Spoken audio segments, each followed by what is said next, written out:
This video will be about paraphrasing and rephrasing using SWAC.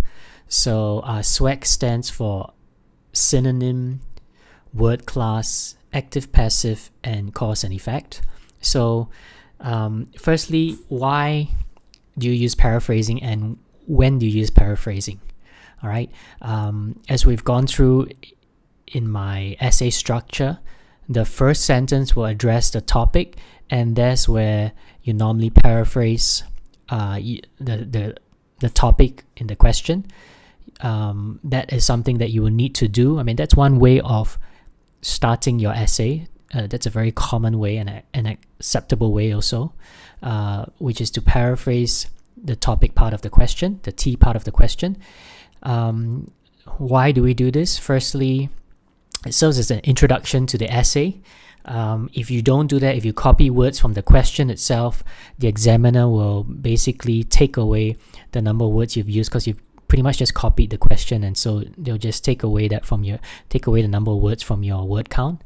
But more importantly, the examiner will not be impressed with you using the same words, in pretty much copying it from the question. All right. One aspect of one criteria of the writing task that you will be evaluated on is vocabulary, lexical resource, and it says, and for to get band 7, you would need to use a sufficient range, band 8 adequate range. Okay, I mean, whatever that means, that's up to the examiner to really interpret, and they would do that. But what you want to do is to be able to show the examiner that your range, the variety of words that you use, there is a range to the words that you use, and you do not use the same words always, and especially you do not copy the words from the question. Okay, so that is one area to use paraphrasing, but the other area is you may use you may write your main points throughout the essay. If you're using the GSM method, where you actually write your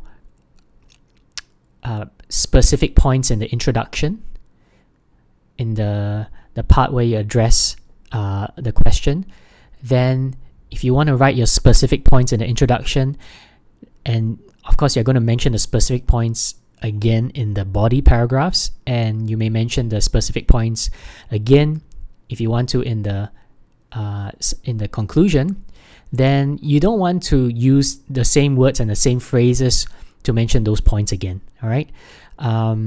So this is another reason for you to paraphrase. You don't want to, especially many students may not write their specific points in the first paragraph, all right, but they may write it in the body paragraphs and in the conclusion. So it is imperative for you to paraphrase and to rephrase all your ideas and your main points, and not use the same words, because that will again not impress the examiner, right?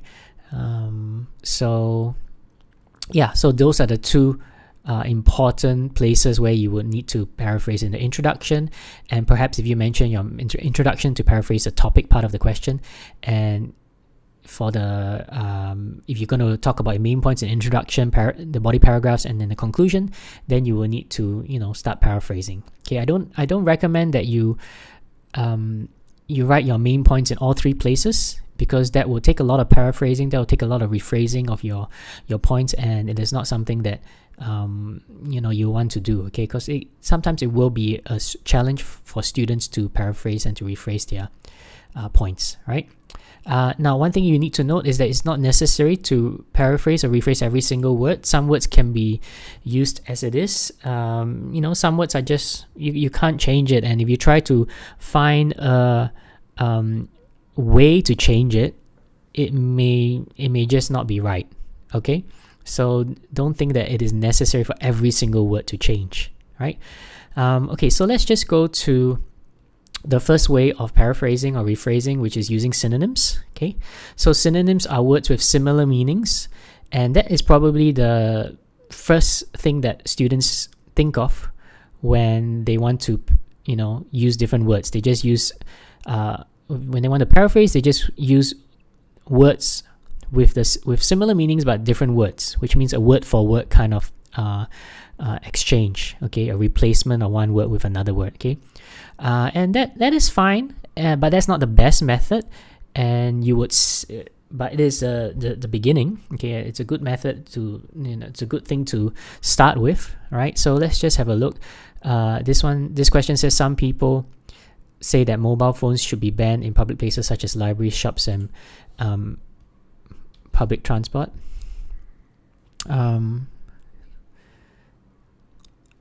So mobile phones, cell phones, okay, that's a mobile cell, okay. Some in various countries you also use handphones. Ban, prohibit, should, ought, or ought to, okay. So if you just use synonyms, this is the sentence that can result.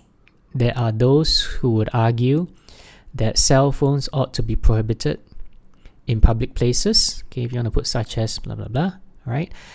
You realize also that, I mean, besides these three words being used in replacement of these three, you also have other ways of structuring this. Rather than saying some people say, you can say there are those who would argue, okay. So of course there's more rephrasing going on than just these three words, right?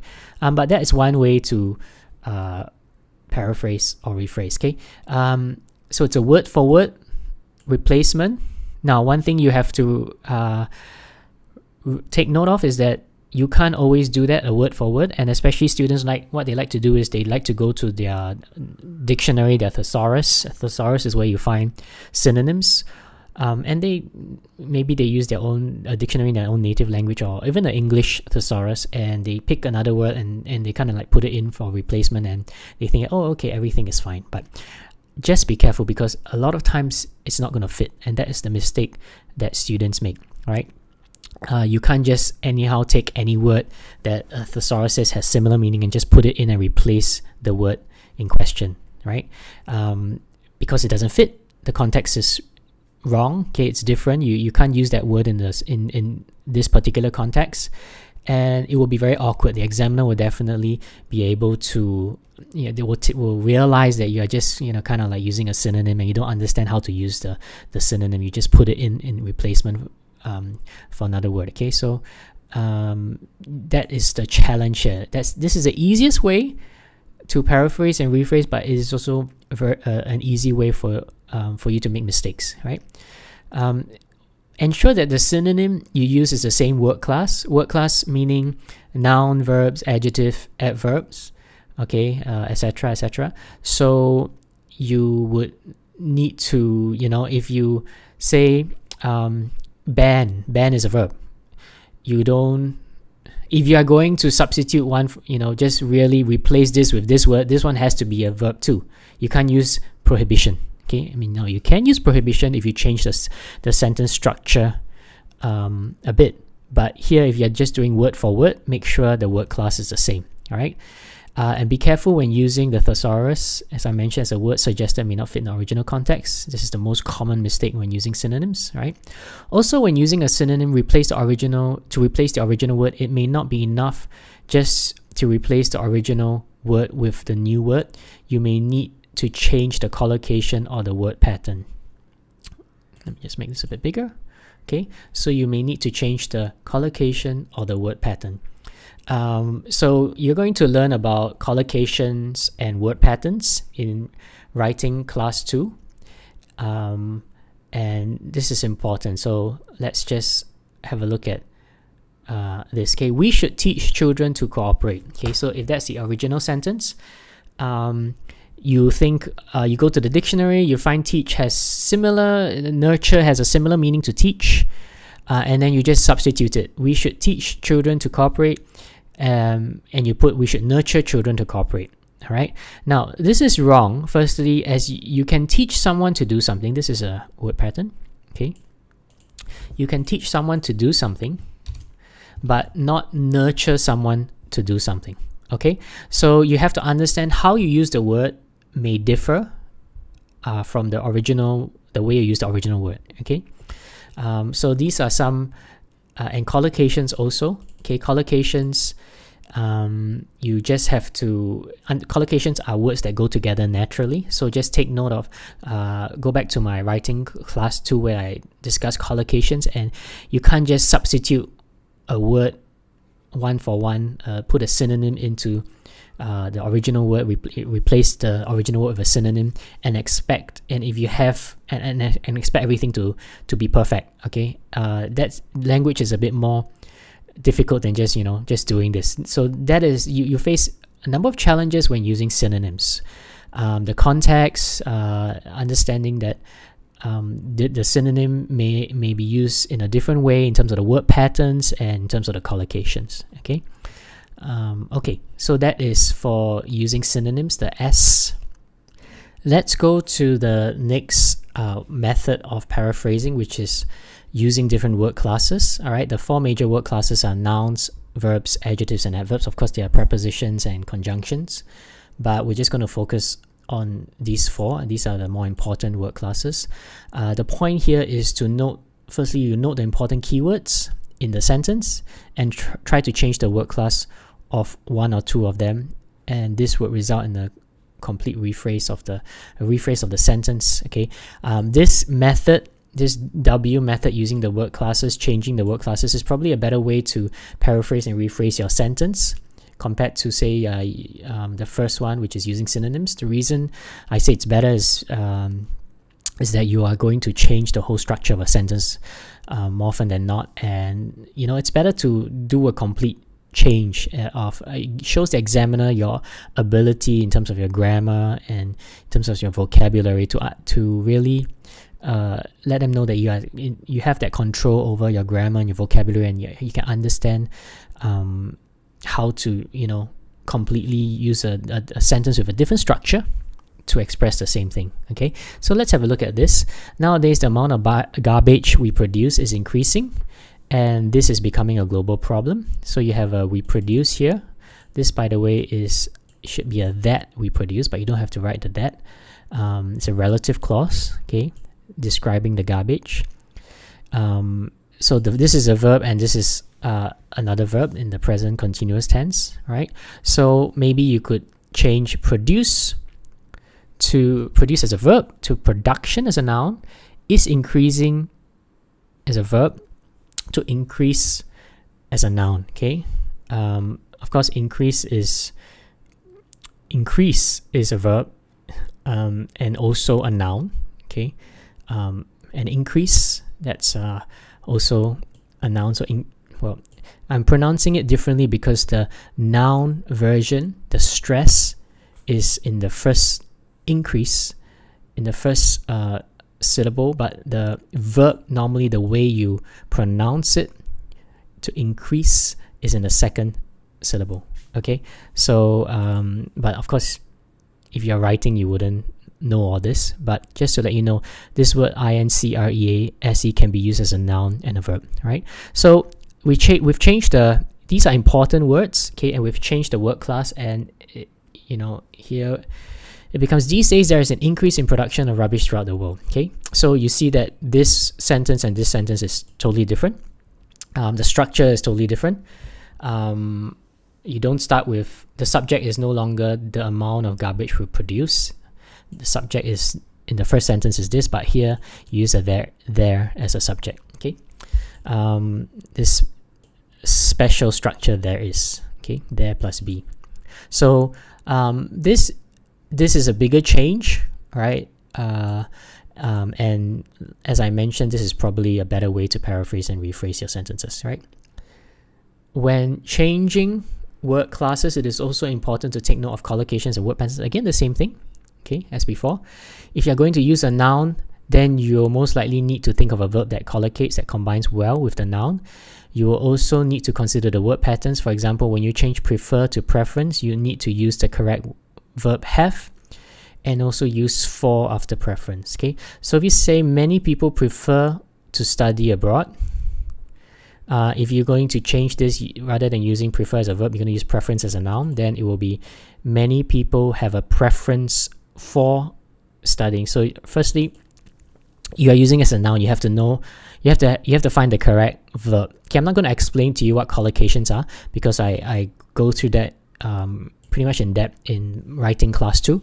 So just take note here that you will need, sometimes when you have a noun, you may need a verb, and the verb has to be what you call a collocation. And by the way, collocations are, you see that's what examiners look out for also. So this technical term is actually important in terms of your IELTS, because it's one thing that examiners look out for. Okay, so a collocation is just a word that goes together with another word. Here you need a verb, correct verb. So you have to think, if you change it to a noun, you have to think of what verb should I use. You can't say, for example, many people make a preference for studying abroad. Okay, students may say this is not the right collocation. You don't make a preference, you have a preference. Okay, and again, you also have to use for, because that's the way you use you just have to use this preposition for. All right, not preference of, not preference to, but preference for. Okay, these are collocations also. So this is a verb collocation, this is a preposition collocation. You have to get it right. So just by using a word class, you have to think about a lot of other things. Okay, the word patterns, the collocations, etc. Okay, that's the reason why I do talk about word patterns and collocations in my writing class 2, where I mention it in the top 12 grammar and vocabulary mistakes that students make. All right. Okay, so this is using different word classes. This is a better way to paraphrase than just using synonyms alone. Right. Thirdly, you can use active, changing active to passive or passive to active, whatever it may be. Active and passive, again, these are grammar points that I touch on in my writing class 2, in the top 12 mistakes. So I'm not going to touch on it here, but you guys should know what active and passive is, and what this method of paraphrasing and rephrasing is that if the sentence is in active voice, you change it to passive, or if it's in passive, you change it to active. Okay, so a sentence is in the active voice when the subject is in the sentence is the doer of the action, while a sentence in the passive is when the subject is the receiver of an action. For example, John hit Jack. That's John is the doer of the action. So this is an active. That's active voice, and this is the way that most people speak. All right. But if you want to you want to focus on the receiver of the action, or the action itself, you put the receiver of the action in front. Jack was hit. This is passive. Okay, you guys probably know how to change John hit Jack to Jack was hit by John, but you don't know, you may not know, or you may not remember that this is the difference between the active and passive voice. Okay, so now what this method involves is changing just basically changing around active to passive or passive to active voice. And this is this is a method just like the one before. As I mentioned, one of the advantages of using this method is that the sentence structure actually changes a lot from this sentence to this sentence, whereas when you use synonyms, it doesn't really change a lot. So for this method, changing active voice to passive voice or vice versa, the structure will definitely change a lot. Okay, the structure of the sentence will change a lot. So for example, the government should fund children's art courses, right? And when it goes to passive, children's art courses should be funded by the government. Okay, so that is the way you really this is one way of paraphrasing. Okay, or if you come across this, children's art courses should be funded by the government, you can change it to active. Okay, it changes the whole structure around. All right. So anyway, changing a sentence from active voice to passive voice can only occur if your original sentence has a transitive verb and thus an object. Okay, so you can't just go from active to passive for every sentence, because firstly, you need an object. or the receiver, someone or something that receives the action. And not every verb requires an object. For example, if you said John slept, full stop. Sleep here is not, it doesn't require an object. Okay, so you can't put it in passive form, in the passive voice. Right? So it requires an object. You got to use a verb which is what you call transitive. Again, this is something that I will touch on a bit in the writing class 2, where I talk about the top 12 mistakes. And a transitive verb is a verb that requires an object. Okay, so you have to use a transitive verb, then you have object, then you put object to the front, the subject position, and the receiver action to the subject position in the front, and then you have the passive. So without using a transitive verb, if you don't use a transitive verb, you don't have an object, you can't change it around. Okay, so it's not something that you can do always. But of course, if you already have, the question already has a passive voice, is in passive voice, then you may be able to you should be able to change it to active voice most of the time. Okay. Okay, lastly, you have the C, which is cause effect to effect cause. So this again involves a structural change in terms of in your sentence. This method involves changing the positions of the cause and effect in the sentence. In the sentence below, the effect is placed at the beginning of the sentence and the cause is at the end. So global warming is the result of the increase in carbon dioxide emissions, or is due to, or is because of. So here is the effect. This is basically the cause. Now, if you come across this sentence, you can always paraphrase it. We could change this and state the cause at the beginning and the effect at the end. So the increase in carbon dioxide emissions results in, leads to global warming. Okay, so and vice versa. If you have this, the cause and then the effect, you can change it the other way around. Okay, so these are the 4 methods, the main methods of paraphrasing and rephrasing your sentences.